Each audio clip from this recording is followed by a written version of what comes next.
As things stand, Ligt and Mazraoui deals off with Manchester United. United standing firm, but so too Bayern Munich. Full details on what's going on overnight, what's happened, what decisions have been made, where United go from here, and what Bayern Munich's actions have caused Manchester United probably to do now. Xander Burger deal looks like that is actually moving forward very, very quickly. Updates on Jadon Sancho. Also, big Manchester United legend laying into Ineos' summer so far. Where do you stand with what's happened? Are you half full? Are you half empty with how Ineos have approached this? I've got a poll going in the chat right now regarding Matthijs de Ligt, which pretty much stands for a lot of the transfers that are going on this window. Do we walk away and stand our ground and set the precedent, or do we pay a little bit more simply because Manchester United's squad is lacking in quality and needs more people in? This is Forever United TV. I'm Adam, your Friday morning update, the eve of the first real significant game of the season, although some would say the Community Shield is not quite that significant, but it's a Manchester derby.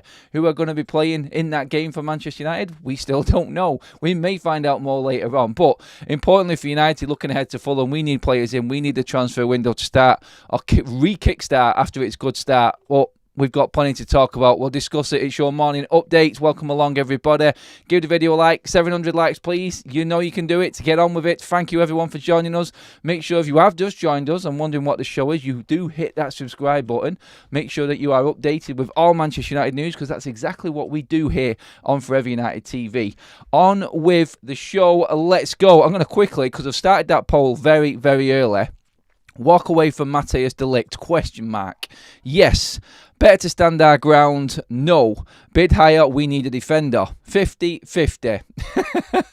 That is exactly where this fan base is right now. If there's an explanation of where Manchester United fans are at right now, it's that poll right there, isn't it? It really is. It's like, I just don't know anymore. Please, someone do something that's positive and significant that's going to help this team and help Ten Hag out going into what is a crucial season. So, what happened last night? So, we heard and we were talking last night about Bayer Leverkusen's deadline for Bayern Munich going in for Jonathan Tah, the centre-back that was reportedly going to be replacing Matthijs de Ligt. Now, we've heard the director from Bayern Munich come out several times talking about Matthijs de Ligt over the last few days, saying that he's got our full support. He's still a Bayern Munich player. The Bayern Munich fans love Matthijs de Ligt. You know where I'm going with this here, don't you? So, Bayern Munich, being as stubborn as they are, not being held to ransom as such, but being forced into an answer by one of their rivals is something that Bayern Munich don't do. And you know what? To be honest, the result of that so-called deadline last night for Jonathan Tah and Matthijs de Ligt did not surprise me, because it was Bayern Munich telling them where to go. Bayern Munich are not going to drop their price for Matthijs de Ligt. Bayern Munich are not going to succumb to a demand from Bayer Leverkusen to make a decision on Jonathan Tah. It is quite clear. Bayern Munich wants £42 million for Matthijs de Ligt. Manchester United are only willing to pay £30 million for him. It is as simple as that, and nothing is going anywhere right now. You can see the tweet at the bottom of your screen there. That's come from Gimme Sports. Manchester United are adamant they will not be held to ransom by the likes of Bayern Munich and PSG, who continue to price their players too high. Look, they're still expecting. Look, also from the same report, Manchester United are still expecting, and 2 more players will head through the door this transfer deadline. I agree with that. I think there will be at least 2 more. I just don't think it's going to be the players that we're expecting now. I think Manchester United will just pull the plug on Matthijs de Ligt right now. They're not. They've set the precedent with Agate. I think they'll do the same with de Ligt. Honestly, I look at this right now as it stands, and yes, of course, things can change over the next 3 weeks, but I look at this as Manchester United thinking long-term. I've said it before. I don't want to go into too much detail about it, but as it stands right now, Manchester United's stance is de Ligt is off the table, Mazraoui is off the table. But on Mazraoui, do Manchester United use the money that they have got, which we know we have got, and then put that into Mazraoui and still make that deal happen? We cannot get Matthijs de Ligt from Bayern Munich. We're not going to go higher, they're not going to go lower. So do we use that money and go for Mazraoui? That's the question, because we talked yesterday about Wan-Bissaka's £7 million demand for his compensation fee to leave Manchester United, paying a player to leave the football club. This is what Manchester United have become right now. This is how much of a laughingstock the club was under the Glazer ownership. West Ham, I think, now that West Ham, by the way, have agreed a deal with Nice for Jean-Claire Todibo, can you imagine, like, your owner of your club who co-owns another football club selling a centre-back for them, then taking away funds that they were gonna be using to buy a player from United who were in more of a desperate need? Look, so Jim Radcliffe can do what he wants, and Todibo was going to be sold anyway by Nice this summer. We know why United didn't get him, and there's nothing we can do about that with UEFA's rules and everything. But West Ham now in for Todibo, agreed, deal done, basically. Medical today. That's how quick West Ham are moving. So it goes to show, if West Ham were in for Aaron Wan-Bissaka, the quickness of the move they've done for Todibo, which has taken them 3 days, they've gazumped and hijacked Juventus' bid for him, just goes to show the issues at Manchester United right now and why Wan-Bissaka has not moved. West Ham would have moved quick and got that deal done. They have done with all the other deals they've done this summer. And West Ham have actually moved quite well this transfer window. But Wan-Bissaka now not leaving Manchester United as it stands again. I don't know anyone else that's going to come in for him. Honestly, I do not want Dumfries or any sort of swap deal being made. Like, if Inter Milan want Wan-Bissaka, come in and pay the money. The issue that we're going to have is that Inter Milan are probably going to be in the same stance as what West Ham United were. They're not going to pay any compensation. They're not going to pay anything to Wan-Bissaka. His contract is with Manchester United, and the deal and the situation is going to have to be dealt with by us. So Inter Milan are going to be in the same boat as West Ham were. They're not going to contribute anything towards that. And Manchester United are going to be stuck with Aaron Wan-Bissaka. The point I made about Mazraoui is that if that money is still there for Manchester United, do we just put that into Mazraoui and put him into the side and put Wan-Bissaka back on the bench into the reserves wherever he belongs to be and let him sit it out and then leave on a free and see who wants to take a player that is clearly a problem, who wants big wages, who wants a big payout, who isn't thought to be important to Manchester United and sat there rotting in the reserves. You could take that stance. You could also take the stance I put yesterday from the players' side. Look, he's going to take advantage of whatever he can from the football club. If the club's stupid enough to put that clause in his contract, he's going to take advantage of it. They're basically triggering that 1 year extension without giving him a new deal so they can hold value, and he's going to take advantage of what Ed Woodward and co put into them contracts. So that's where we're at with Matthijs de Ligt and Mazraoui. As it stands, with what happened with Jonathan Tah, we can fully see Matthijs de Ligt staying at Bayern Munich right now, and they move forward from there. There's no issue with him staying. He hasn't got a problem in staying at Bayern Munich. Unless Manchester United put more money in, then it's not going to happen. To be honest, on Matthijs de Ligt, I think a lot of people are at the stance where it's like, honestly, I'm not too concerned. I'm not that bothered. I'm really not, because you only have to listen to what Paul Scholes has been saying regarding Manchester United and Ineos so far. It's like his comments were, obviously Rasmus Højlund was brought in last summer. He should be third or fourth choice striker. They've brought in another striker this summer, who Joshua Zirkzee, who isn't first choice again. Like, Scholes has gone in big time on Ineos and what they're doing right now. In buying unproven forwards, and the way that Rasmus Højlund performed last season, he's not having a go at Rasmus. He thinks he should be third or fourth down the pecking order. And then you've bought another third or fourth striker, he says. I don't know where the club is going. It seems like we're going backwards in Paul Scholes' eyes. And you know what? There'll be a lot of people who agree with what Scholes was saying on that. And you can't really fault any Manchester United fan at the moment for being concerned or worried about how things are going. It depends how you want to look at it. For the season ahead, yes, I understand people that are concerned. For the long-term future, I think this is right with what Manchester United are doing. I do feel like we are in a position now where we just need to set our stall out for future years to come at Manchester United. Matthijs de Ligt does not come to Manchester United. Deal with it. I don't know. And the only problem we've got with Matthijs de Ligt right now is, the midfield area, we've heard about loads of different conversations with other midfielders. So Agate really, for me, wasn't that big a deal. Matthijs de Ligt, and then looking at the injury situation at Manchester United in defence right now and where we're at with that one, is a bit more concerning for me, because I don't see any other defenders out there right now. I don't see... I see defenders. I know we can't afford them. We've got 30 million to spend on a centre-back. That's basically it, if we're going off what we're bidding for Matthijs de Ligt. It has to be the right player. I think they felt like they could get a good deal out of Bayern Munich, and it's backfired on them a little bit. But right now, I don't know. Is there anyone apart from Trevor Chalobah? Like, we've obviously talked about Antonio Silva from Benfica today. Trevor Chalobah falls into that category of what we can afford right now. And then we start looking elsewhere, and it's like, what other defenders have Manchester United been talking to that are realistic? When we know that Tadebo's going, we can't get him. We know that obviously we're not going to get Silva. He's gone, by the by. We can't afford Inacio from Sporting. He's out of our price range as well.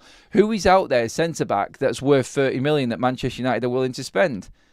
That is the worrying concern for me, because I've said it before, look, Wan-Bissaka sit him in the reserves. We can't get rid of Lindelof either, and Fulham have pulled out of the Scott McTominay deal. All noise is coming out of that right now are that Scott McTominay is off Manchester United. So we haven't got anyone within our squad that we can really use or make money with to bring other players in.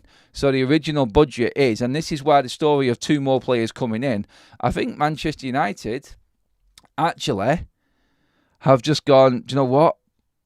We have probably lost out on what we're saying here and what we want out of this summer. We thought we could sell more players. We can't.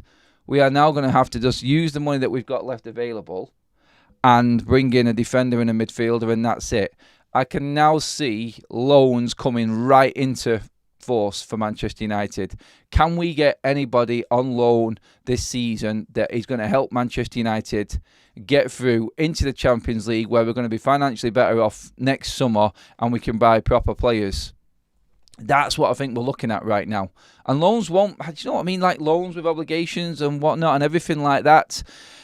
We have to deal with what we've got right now. So where I'm still confident, the only concern I've really got is obviously the defender situation. Obviously with the way that the injuries have come about already. And look, Harry Maguire is going to be having a test today. He's going to be training today, Ten Hag said, and we'll see and we'll judge. So we could have Harry Maguire, we could have Johnny Evans, we could have Lisandro Martinez coming into that game tomorrow. To be honest, the City game really falls into complete insignificance apart from it being a derby. The more important game is Fulham next Friday, and everyone being fit for that and raring to go, because let's be honest, no one gives a toss about the Community Shield when it's being compared to the Premier League and getting back into the Champions League. I mean, Ten Hag even said that in his press conference yesterday. He's not going to risk players. So really, this is a chance for Manchester United to see where some match fitness is for players. And the defensive side of things, like, it's going to be a struggle coping with Lindelof and Maguire again for another full season. We're not going to have Euro back for a while yet. Obviously, we have got Fish there who can contribute in a few weeks' time when he comes back off injury again. It's a shame that Manchester United couldn't utilise Fish a bit sooner without this extra injury that he's picked up with his ligaments over in the toe. Because you know what? He might have been the Camberweiler from last season. He's more experienced. He's played 40-odd games for Hibernian last season. So he might have been an option. But again, another injury has basically ballsed all of that situation up again. Please give the video a like, guys. Up to 150. Let's get that one up round about 300 while we're live, please, guys. Come on. We're round about 1,200 in the room as well. Share the video. Make sure you're subscribed. Moving on to Xander Burger, and positive reports on Xander Burger, really, for Manchester United. Well, if you like the player, they're positive. Obviously, there's plenty of people out there that think that this isn't the right move for Manchester United. Some people saying that we're trying to convince ourselves that this is a good player. The report from the Muppeteers over in the States says there are some indications from people around Xander Burger that his potential transfer to Manchester United is moving forward. Now, we heard about talks going into an advanced stage yesterday with Xander Burger, United and Burnley. It looks like they have gone very well, and United do look confident that they are going to be bringing in Xander Burger as a midfielder. Now, Xander Burger in, that's your midfielder in. You could get Sofian Amrabat in as well. There is a chance that you could get both of these players in. And then that's the midfield, probably stronger than what it was last season. In fact, yes, it is stronger than last season. A bit more in squad depth within that midfield as well. And then we're looking at the defence, which we've just spoken about, and where that goes. I'm really not sure. And there is nothing else out there right now in terms of ins and outs in United's defensive department. Like I said, Lindelof, no, nothing significant. His wages are a stumbling block, and we don't know if he's got the same situation as Wan-Bissaka with that 1 year triggered so-called fee cut if the player is sold in that 1 year period. It's a joke. and no one coming in the defensive department. But Xander Burger is definitely a positive for Manchester United in terms of talks and where we're actually at with that one right now. It looks like that deal, if you were to ask right now, that one is going to happen. And people actually looking into Xander Burger more. I mean, you look at his stats last season, people are putting them up online. Just going to use a quick example right now. In terms of minutes played compared to Martin Zubimendi, more minutes played, more assists last season, more passes completed last season. Passing accuracy is better than Zubimendi last season. Long passes attempted more than Zubimendi. Long pass accuracy is better by a country mile than Zubimendi. Forward passes is the only thing, and it's not by much that he falls behind Zubimendi in. Tackles made more, duels won a lot more, block shots 20 times more, ball recoveries off the scale, and possession lost a lot less than what Zubimendi was. So when you put that into perspective, Real Sociedad, the league they're playing in, the style of play that they play, the passing accuracy thing, and that stat alone should stand out. When you're in a relegation threatened side in Burnley, and we all look, Vincent Kompany, for all I hate for him, for Manchester City, plays a certain way, and he fitted in like a glove at Burnley. In times, like, they were playing really well last season, but he wouldn't change his tactics for the sake of the Premier League, Vincent Kompany, and that's why I think they went down. They wouldn't change. They wouldn't go low block. They just kept playing football. And Xander Burger stood out in every single stat department for Burnley last season. And like I said, like, you put a diamond, you put Zubimendi into Burnley's side, you think he's going to stop them being relegated. So let's just call him Xander Burguinho, and then everyone's all right with him coming into Manchester United because his name sounds a bit better. Let's add that little bit of Spanish sort of zest to his name, and then he's worth coming to Manchester United. Honestly. But yeah, Xander Burger, positive for Manchester United is that he is very, very close to a deal now. And this, I feel, is definitely one deal that now will happen. I would say 70-30 in terms of positive going forward. United are going to get this over the line. I just feel like Agate is completely off, even though they're saying that it's not off. PSG are not budging. And let's be honest, when you look at the situation we're in right now, deal with the cards that you've been dealt. And as well as Ineos have tried to progress this summer, they've come up against the stumbling blocks, and now they're having to just sidetrack, take a sidestep, go in a different direction, find a different route, and figure out a way to make Manchester United stronger for this season. If we do get Xander Burger in, it definitely strengthens Manchester United than what we was last season. So that argument amongst the fan base at the moment about going into the season weaker, then yeah. Sadiq there says, prepared to be 9th, Adam. Why? Because we're bringing in a player from Burnley. It's not logical, mate. There's no argument in that comment at all. So, yeah, you've got to look at it and go, what else can we do? You've got Toby Collier coming into that midfield as well, who can progress. Xander Burger, Manchester United not spending a lot of money now, saving what we can for next season. I think it makes sense. It does make sense.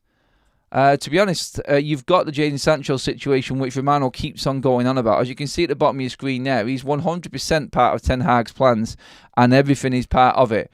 If a bid came in for Jadon Sancho, Manchester United would definitely look into it. That's come from Fabrizio Romano himself. We know the situation we're in there. What I'm trying to say is with Jadon Sancho is, like, last week of the window, I've already said it. If anything's going to happen with Manchester United players leaving, I think it will be the end of last season. Sorry, the end of last season. The end of the transfer window. And like I said, I said it yesterday, and I went on about it, like, Manchester United are just going to have to see who buckles now. Look, they've done their best and what they can. They cannot deal with things that were there from the past. And they're going to have to see if anyone really wants in that last week of this transfer window to go for it and actually take any of Manchester United's players away. They can make money off these players. Not a lot, but some. Depends how much they really want to move these players on. Personally, I look at it, I think there'll be 3 more players that come in. I think we will get a centre-back. I don't know if it's going to be De Ligt. I think we will get a midfielder. I think that will be Xander Burger. We could even bring 4 more in, because I think they will push for Mazraoui still. Even if Wan-Bissaka doesn't go, like, they could use that 30 million. Oh, it's hard for me to say, really. I'm arguing against myself again a little bit with this when I say I can see more players coming in. I can definitely see Xander Burger. I can definitely see another centre-back coming in. I could see Amrabat coming back in on loan. So you could say 2 to 3 players. Like the story says and everyone's talking about, United will definitely get 2 players in. Look, I understand anyone who looks at it and goes, yeah, Adam, what you're talking about, this is definitely not the window that we needed. It's not the statement window that Ineos needed to start Sir Jim Ratcliffe's reign at Manchester United. Nothing's convincing us. We're going to have the same old players there. I know. I'm not saying you're wrong either. Anyone who says that Xander Burger isn't the right sign and it's not what Manchester United wanted, no, it's not, because he wasn't there at the start of the window. But we have had to pivot and move on to different targets. You have to move with the transfer window. You have to adapt to what's actually going on.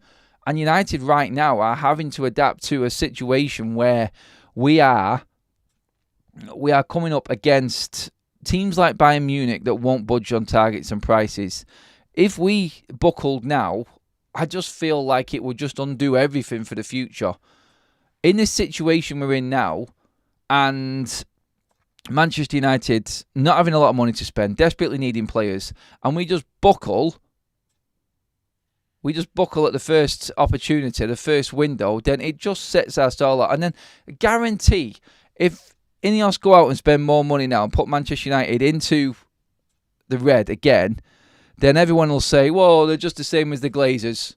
Right now, because they're not spending any money, they're worse than the bleeding Glazers. And it's a crap window. Yeah, the window isn't great, but it's good in other ways. It's good that we've actually stood firm. And look, it's not ideal going into the season with all the injuries again. It's not ideal not getting your first choice targets again. But walking away from deals and waiting a season, yes, I understand City are in a better position to do that. And when Omar Berge was at Manchester City with that well-run ship and all of the quality players that they've got, with no injuries, they can do that. They can wait a year because they've got plenty of cover. United are dealing with deadwood and shit, basically. And it's harder for us to wait out another year. I understand that. And it's not the same. But for the greater good, and Sir Jim Ratcliffe may have even secretly, and I've talked about this, and the first time I said it, and when I heard Sir Jim Ratcliffe say it, I thought bullshit as well. I thought, no, you're talking crap there. But when he said, look, Ten Hag won't be sacked if Man United don't get to the Champions League. It's all about, and the main purpose right now is for progression, with the progression of the squad and players and things like that, and people improving style of play and whatnot. I called out bullshit straight away. You know what? There may be a hidden little sort of directive within that comment there from Sir Jim Ratcliffe. Maybe an acceptance that what they're up against is bigger than what they first thought, and it's going to take a bit of time. I'll go through a few of your chats right now, because I see a lot of you throwing pelters at me. It's expected, I know. It's all right, guys. You can do it. Colonial with the super chat says, worst window since Moyes. The Ligt should happen, no. Look, Scholes, said it in Mattis de Ligt. There's a few of you that's already said it. It's like, I will go back to what I said. Look, I'm not going to try and sort of move myself away from that hypocrite sort of bracket of United fan right now, because you'll all go back and find me saying about 2 months ago, I think it was, when Man United will link with Matthijs de Ligt, I didn't want him. I was worried about his injuries. I think he's very slow. I have concerns that it's another player that Ten Hag has used before. I understand we need him now. It has to happen. We need a defender in. And I understand everyone's saying that. But, Scholes was saying there, look, you've got a player at Bayern Munich that they don't want. It's not worked for. If there is a big club, and this is how Scholes' old school look on it, it's very similar to Keane in this, and you can take this whichever way you want to take it. A lot of people don't agree with Scholes' comments when he comes out with things like this, and the same with Keane. But the way he looks at it is, and there will be a lot of fans that do see it this way, is that, look, Bayern Munich don't want de Ligt. Manchester United, for some reason, want him. Why? If they don't want him and he's failed there, why should Manchester United be buying him? This is that thing. It's like everybody wanted Euro and United got him. That's the right signing. Zirkzee, AC Milan were in for him. Arsenal were in for him. United got him. That type of player, even though Scholes, he has slagged off Xerxes already because he's never seen him play. I mean, to be fair to Scholes, he did say he's not seen him play. We'll have to wait and see if it's the right call. But it's not the calibre and profile of striker United should be buying. I think Scholes, he sometimes forgets about financial fair play and goes back to the 90s and what United used to be doing when they used to just spend and get what they needed. It's a totally different ball game right now. So I take Scholes' comments with a pinch of salt, to be honest. I understand what he's saying, but he needs to understand the situation as well, which I don't think he looks at. With Matthijs de Ligt again, though, I kind of sort of look at it and go, yes, and it takes me back to what I was thinking at the start. Should we be buying players from big clubs that they don't want? Or should we be buying players from smaller clubs that they're doing everything to try and keep hold of? The best players in the so-called smaller clubs coming to your club rather than the failing ones or the reasons why he would be being let go by the other club coming to Manchester United. Do you know what I mean? Like, Xander Burger fits into the best of Burnley coming to Manchester United. You can argue all you want about other players, other teams not being in for Xander Burger, so why are we in for him? I understand that argument as well. I do, but you've got to look at it and go, yeah, bad window so far. Could still change. If we bought 2 more players in, is it the worst window ever? I don't think it is. I don't. Have to get rid of players. The squad needs 1 in, 1 out, ideally. We can't get rid of players. That's the problem we've got. People also forget that they have changed the entire board, which is what we all really wanted when they took over. Most said they sacrifice a window for a board change. What's happened? That's happened, sorry. Yeah, it's a great point from United Spotlight there. Ivan says, no high-profile, talented players are going to want to come in next summer if there's no Champions League. Well, we've got high-profile players that want to come to the club right now. We just can't afford them. So I think we will still be able to attract players. Mason Mount must step up. Rashford and Anthony Ten Hag's season rest on these 3. I have little faith in these players. Look, if Mason Mount turns out to be a player this season for us and Rashford goes back to the form of 2 seasons ago, you may be halfway there and you may be able to compete for that Champions League spot. We need it. FFP means people need to sell assets, says Staffo. Balvinder, de Ligt is a good player, would have been a good signing. Bayern fans want to keep him. Yeah, they do want to keep him. Like I said, I'm not saying de Ligt is a bad signing. I agree with Manchester United holding to the price. It's like, what is Matthijs de Ligt worth? What is he worth? Bayern Munich are not busting a gut to keep him, but they want stupid amounts of money for him. I agree, like, he is a 35 million pound player. If you're not playing consistently and Dyer's ahead of you in that team and they're looking to bring in another defender and not use you, then can you demand that much money for him? Look, I understand. Look, he's 25. He's a leader. He's experienced. He is better than what we've got. And you have to look at it from all angles. I do think that he would improve Manchester United. Thank you for the super chats. You got Roz. I'll read it out now. You buy de Ligt if you think having him work with your coaching staff where he has had success before will resurrect him. The injuries are a huge concern. Bayern digging their heels in is bad though. Again, let's go back to the poll and where we're at. 1,500 people in the room, guys. Thank you so much for tuning in. Make sure you give the video a like. 1,500 and only 267 likes is a bit down. If everyone just gives the video a like your early morning updates, we're all up early. I think we deserve a little bit more on the like side of things. Let's get that up well over 300, please, everybody. I said in the poll at the start of the show, which is 900 plus votes on, try and get that up over 1,000 votes as well, guys, please. Thank you.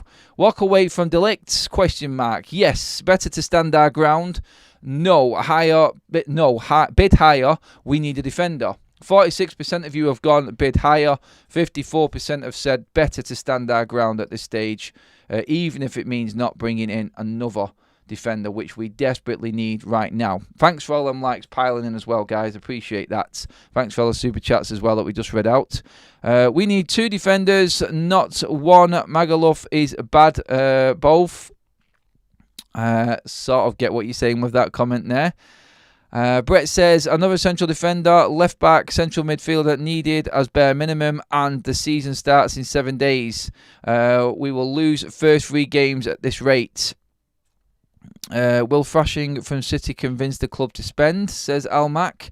I don't know. It is concerned that the opening showcase of the season, we get absolutely smashed to pieces. That is a concern, but hey, look, it is a community shield. We'll talk more about that later on in the evening show tonight, guys. First, look ahead to a serious sort of game for a while. It's good. We are doing a watch-along tomorrow for the game, guys.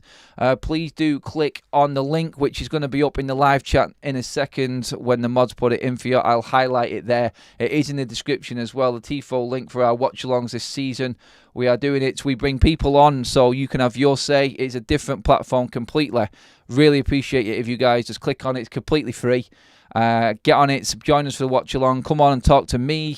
We bring you up on the show, video call, get loads of people on, completely different to what you're used to, but more enjoyable. We can talk transfers, we can talk tactics, we can talk absolutely everything. So if you want to be part of a show, you want to be part of something here on FUTV, have your say, shout me down, call me out, whatever you want to do, agree with me, or just have a good old debate, then click on the link in the description for TIFO.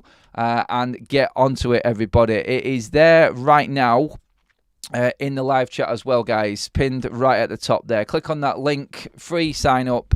Dead simple, straightforward. You're in straight away and you'll see the watch along all set up ready for tomorrow, guys. But yeah, everybody, that is us all finished. That is your morning update. Just to go over everything again.